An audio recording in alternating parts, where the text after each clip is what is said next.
NA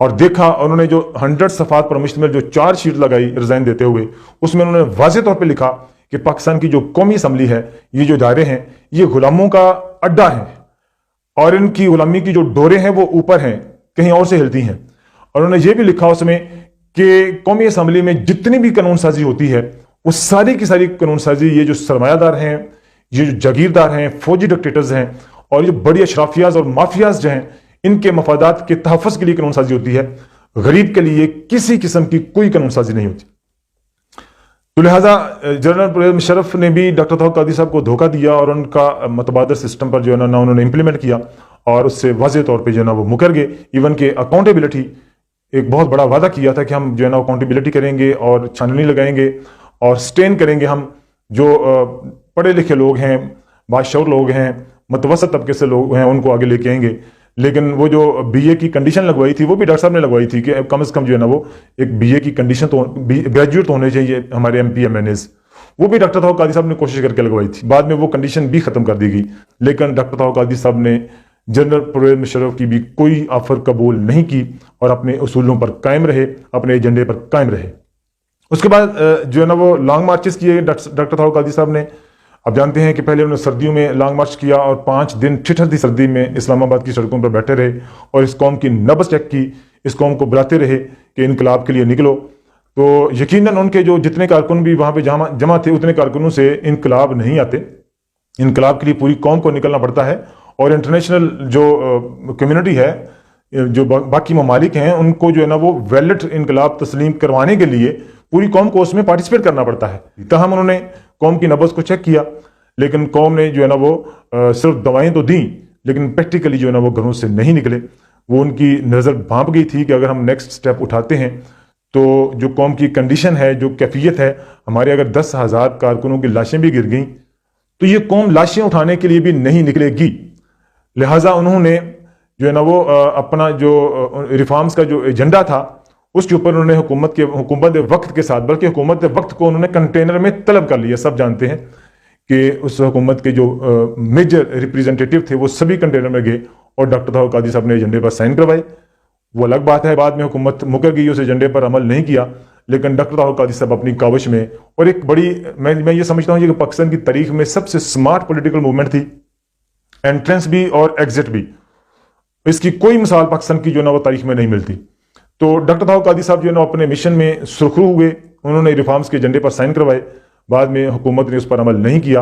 اور قوم کی نبض بھی چیک ہو گئی کہ قوم ابھی جو ہے نا وہ انقلاب کے لیے یا اس سسٹم کے خلاف ٹکرانے کے لیے ابھی تیار نہیں تھی۔ اس کے بعد پھر انہوں نے ایک اور لانگ مارچ کیا اور 70 دنوں کا جو ہے نا وہ اسلام آباد کی سڑکوں پر دھرنا دیا۔ یہ بھی تاریخ میں سنہری حروف میں لکھا جائے گا کہ ان کے کارکنوں نے، پوری فیملیز نے اپنے کاروبار، گھر بار، اپنی جاب چھوڑ کے، اپنے گھروں کی چیزیں بیچ کے جو ہے نا اسلام آباد کی سڑکوں پر بیٹھے رہے اور سیسا پلائی ہوئی دیوار بن کے بیٹھے رہے اور ہر روز اس قوم کو بلایا کہ اس سسٹم کے خلاف اگر آپ تبدیلی چاہتے ہیں،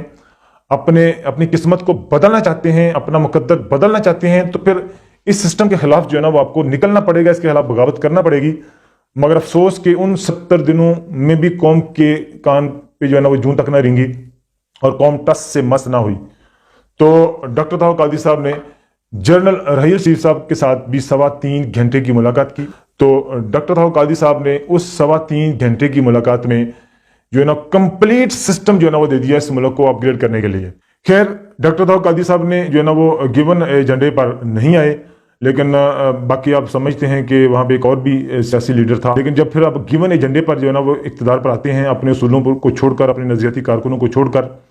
تو پھر آپ کو گیون ایجنڈے پر عمل کرنا پڑتا ہے۔ بعد میں آپ شکایت کرنا پھر میں سمجھتا ہوں کہ بیجا ہے کہ مجھے کچھ کرنے نہیں دیا گیا، میرے ہاتھ پاؤں بندھے ہوئے تھے۔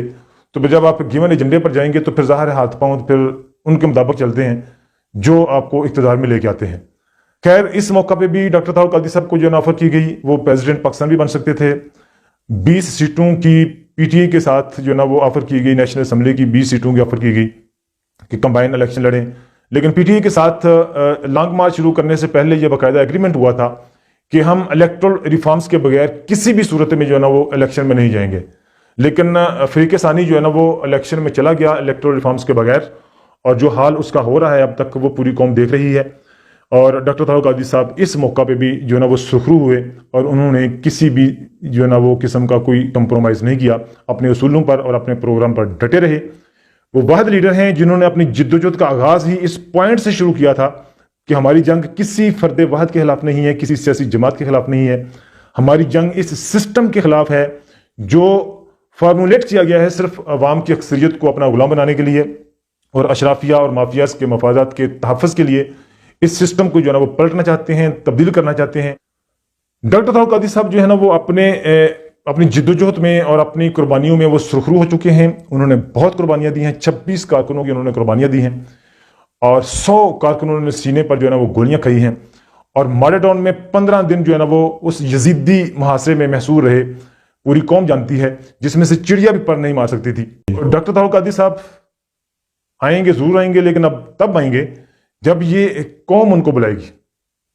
وہ کینیڈا میں بیٹھ کے جو تصنیف و تالیف کا کام کر رہے ہیں، انہوں نے 20 بلکہ سینکڑوں کتب لکھ دی ہیں، وہاں بیٹھ کے بڑی بڑی کئی جلدوں پر مشتمل کتب لکھ دی ہیں۔ قرآن پہ کام کیا ہے، حدیث پہ کام کیا، انہوں نے حدیث کی قرآن کی جو انہوں نے عربی میں تفسیر لکھی ہے، انہوں نے 20 جلدوں پر مشتمل، 40 جلدوں پر انہوں نے حدیث پر کمپینڈیم تیار کیا ہے، 8 جلدوں پر مشتمل انہوں نے ایک تاریخی کام کیا ہے، قرآن کی انسائکلوپیڈیا تیار کیا ہے۔ اس کے علاوہ انہوں نے ٹیررزم کے خلاف جنگ لڑی ہے انہوں نے یورپ کے اندر، جو ویسٹ نے اور صہیونی طاقتوں نے اسلام کو بدنام کرنے کے لیے 9/11 کی آڑ میں اسلام کے اوپر دہشت گردی کا لیبل لگانے کے لیے ایک باقاعدہ منظم کمپین شروع کی۔ عالمی اسلام کی طرف سے صرف ڈاکٹر طاہر القادری صاحب ہیں جنہوں نے اس کمپین کو ڈیفیوز کیا اور اس کے خلاف جو ہے نا وہ انہوں نے کریکولم جاری کیا دہشت گردی کے خلاف۔ تو ڈاکٹر طاہر القادری صاحب جو ہے نا وہ ایک بہت بڑا مہا دماغ ہیں، سپر برین ہے، اور یاد رکھیں کہ ایک سپر برین ہوتا ہے اگر کسی قوم کو مل جائے تو اس قوم کا مقدر بدل دیتا ہے۔ جیسے ملائیشیا کی قوم جو ہے وہ ایشیا میں چائنا کے بعد دوسری کرپٹ ترین قوم تھی، تو اس قوم کو ڈاکٹر مہاتیر محمد کی صورت میں ایک سپر برین مل گیا تھا اور اس نے دیکھتے ہی دیکھتے 5 سال میں ملائیشیا کو ایشین ٹائگر بنا دیا تھا۔ ہمارے پاس اس سے بھی بڑا سپر برین ہے، پہچاننے کی ضرورت ہے۔